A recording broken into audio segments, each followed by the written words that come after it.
अस्सलाम वालेकुम। ये हमारे कोर्स की तीसरी वीडियो है जिसके अंदर हम ऑटो पोज, ऑटो फिजिक्स और पॉइंट कंट्रोलर मोड एंड कुछ एआई टूल्स को रिव्यू करेंगे। सो फर्स्ट यहाँ पे मैं एक करैक्टर को इंपोर्ट कर लूँगा। तो करैक्टर को इंपोर्ट करने के लिए आप टॉप लेफ्ट कॉर्नर के अंदर इस होम वाले आइकन के ऊपर क्लिक करो और आपको यहाँ पे ये अपने मॉडल्स का सेक्शन देखने को मिलेगा जहाँ पे बाय डिफ़ॉल्ट मॉडल्स होते हैं। तो यहाँ से मैं कैसी को यूज़ कर रहा हूँ। तो मॉडल इंपोर्ट करने के बाद आप फ्रंट व्यू पे आने के लिए जेड एक्सिस पे आ जाओ और बिल्कुल फ्रंट में अलाइन करने के लिए इस क्यूब के सेंटर में क्लिक करो तो ये बिल्कुल फ्रंट पे अलाइन हो जाएगा। अब हमारे पास हमारा करैक्टर है। अब हम इसके ऊपर देखते हैं कि ऑटो पोज मोड किस तरह से काम करता है। तो हमारा scene by default auto pause mode में रहता है। यहाँ से आप अपने मोड्स चेंज कर सकते हो। तो बेसिकली ऑटो पोज मोड में आप किसी एक जॉइंट के साथ करैक्टर की पूरी बॉडी मूवमेंट कंट्रोल कर सकते हो। जब आप एक जॉइंट को मूव करोगे तो पूरी करैक्टर की बॉडी के ऊपर उसका इफेक्ट पड़ेगा। तो हमारा ऑटो पोज मोड कुछ इस तरह से काम करता है। नेक्स्ट हमारे पास आ जाता है हमारा point controller mode. Point controller mode के अंदर आप एक पॉइंट से किसी भी एक ऑर्गन को मूव कर सकते हो, वो पूरी बॉडी के ऊपर इफेक्ट नहीं करेगा। तो इस तरह से हमारा पॉइंट कंट्रोलर मोड काम करता है। सो बेसिक ये दो चीज़ें हैं कि हमारा ऑटो पोज मोड में हम पूरी बॉडी को कंट्रोल कर सकते हैं सिंगल जॉइंट से, और पॉइंट कंट्रोलर मोड से पूरे ऑर्गन को।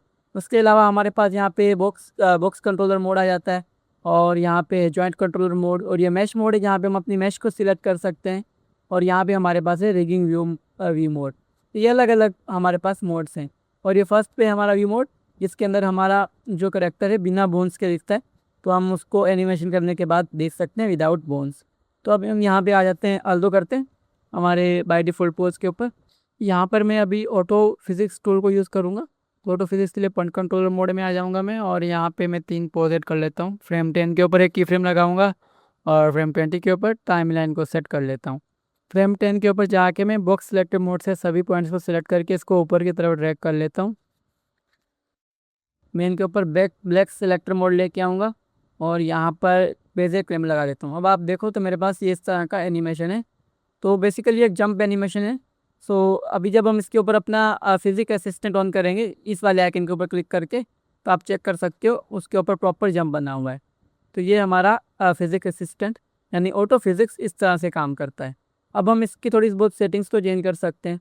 यहाँ पे हमें टॉप राइट कॉर्नर में यहाँ पे इसके फिजिक्स सेटिंग्स मिलते हैं, जहाँ से आप इसकी स्मूथनेस और इसकी जो मूवमेंट है उसको और ज़्यादा कंट्रोल कर सकते हो। यहाँ पे हमारे पास ऑटो फिजिक्स है, जैसे कि यहाँ पे इसका फिजिक्स करेक्टर, अगर मैं इसको कम कर दूंगा तो इसमें और इन दोनों में कोई फ़र्क नहीं रहेगा। इसको ज़्यादा करने पे इसके ज़्यादा फिजिक्स काम करेगी।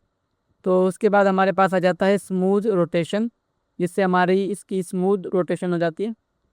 और यहाँ पे जो उसके नेम है वो उसी तरह से काम करते हैं, जैसे कि सेकेंडरी मोशन है, अगर मैं इसको बढ़ा देता हूँ तो इसमें ज़्यादा सॉफ्टनेस आ जाएगी एनिमेशन के अंदर। तो इस तरह से काम कर रहा है।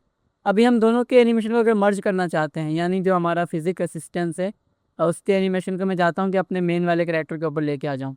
यहाँ पे आपको गोस्ट ऑफसेट का ऑप्शन मिलता है, ये चेक बॉक्स रहता है, चेक रहता है बाय डिफ़ॉल्ट। आप इसके ऊपर क्लिक करो तो ये दोनों एक पोजीशन के ऊपर आ जाएंगे, लेकिन ये दोनों अभी भी सेम नहीं हुए।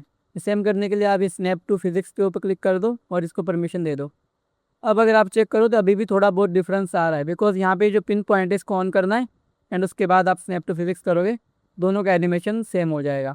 अब मैं फिजिक्स असिस्टेंट को ऑफ भी कर सकता हूँ और जस्ट मेरा एनिमेशन यहाँ पे मुझे दिखेगा। यहाँ से मैं डिस्प्ले मोड में आ जाता हूँ, तो आप देख सकते हो कि ये इस तरह से हमारे फिजिक्स असिस्टेंट का एनिमेशन हमारे मेन करेक्टर के ऊपर ट्रांसफ़र हो चुका है। अभी हम आ जाते हैं कि हमारे पास कौन कौन से एआई टूल्स होते हैं। फर्स्ट हमारे पास यहाँ पे आ जाता है इन बिटवीन। इन बिटवीन में क्या है कि हम अपना फर्स्ट और लास्ट पोज सेट करते हैं, उससे हमारा पूरा एनिमेशन बन जाता है। मैं यहाँ पे एक पोज सेट कर लेता हूँ। फर्स्ट में 2 की फ्रेम्स लूँगा, फर्स्ट वाले को डिलीट कर देते हैं। अब हमारे पास यहाँ पे हमारा स्ट्रेट करेक्टर खड़ा हुआ है, तो मैं साइड व्यू में जाता हूँ और यहाँ पे इसको मूव कर लेता हूँ आगे की तरफ। तो मैं इसके सभी जॉइंट्स को सिलेक्ट करने के लिए इसके प्रीवियस पॉइंट के ऊपर 2 बार क्लिक करूँगा तो इसके सभी जॉइंट्स सिलेक्ट हो जाएंगे। और फ्रेम 20 के ऊपर मैं एक की फ्रेम ऐड कर लेता हूँ बाय प्रेसिंग F, और इसको थोड़ा फॉरवर्ड की तरफ मूव करता हूँ। अब मेरे पास यहाँ पे 2 की फ्रेम्स हैं। मैं इसके ऊपर ब्लैक सेलेक्टर बॉक्स लेके आऊँगा और यहाँ पे कर्व्स वाले सेक्शन में हमें इन बिटवीन का ऑप्शन मिलता है, और ओल्ड फ्यूचर में आपको टॉप टूल बार में मिल जाएगा, लेकिन न्यू फीचर्स में आपको नीचे मिलेगा ये कर्व वाले सेक्शन के साथ। जैसे ही मैं AI इन बिटवीन के ऊपर क्लिक करूँगा तो यहाँ पे हमारा इन बिटवीन का एनिमेशन बन जाएगा। तो इस तरह से बन गया। यहाँ पे अभी ये बहुत फास्टली जा रहा है बिकॉज हमारा डिस्टेंस ज़्यादा है और ये फ्रेम्स कम है। तो मैं इसको थोड़ा बैक मूव करता हूँ। अब अगर हम इसको प्ले करते हैं तो आप चेक कर सकते हैं 2 स्टेप ले रहा है। ये तो बेसिक ओवरव्यू था इन बिटवीन का, लेकिन आगे की डिटेल वीडियो आएंगी जिसके अंदर हम इसको पूरा डिटेल में कवर करेंगे। और भी एआई के फीचर्स हमारे पास यहाँ पे अवेलेबल होते हैं, जैसे कि हम एआई से मोशन कैप्चर कर सकते हैं, यानी किसी वीडियो से हम मोशन को एक्सट्रैक्ट करके अपने 3D कैरेक्टर के ऊपर ला सकते हैं। उसके अलावा हमारे पास यहाँ पर रैगडोल का ऑप्शन आता है, जिससे हम कुछ इस तरह के एनिमेशंस बना सकते हैं जो आपको स्क्रीन पर दिख रहे हैं। गिरने का एनिमेशन हो गया, फाइटिंग एनिमेशंस में ये हेल्प करेगा, और कहीं पे हमारा पंच वगैरह या कार हिट हो रही है तो वहाँ पे हेल्प करेगा। बाकी के सभी एआई फीचर्स हम आगे की वीडियोस में कवर करेंगे।